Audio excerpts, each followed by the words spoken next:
قدیم کرسی داشتن، این کرسی چاله داشته، چاله آتش آمو کردن، کرسی رو بمیشتن. بعد اینا همه برن بریم، همه تلویزیون خوندن گلیلو خوندن، بعد یه در کمک خوندن کنید که کارا پیش باشه.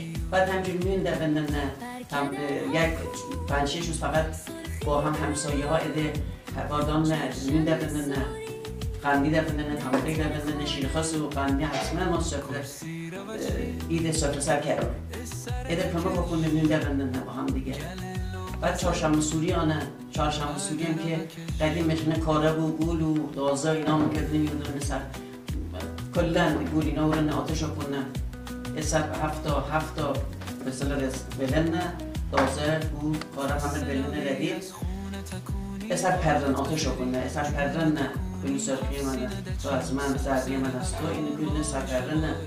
تمام این ایام واقعا خیلی قشنگ و جالب برگزار کنه. بعد نیروسپون نزدیک هایی که بعد یک هفته به منرسه نیروسپون در خواندن عید اومد بهار اومد همه اینا رو بخونه من که هیچ کشیشون درزن خواندن این کنه چی نیروسپون.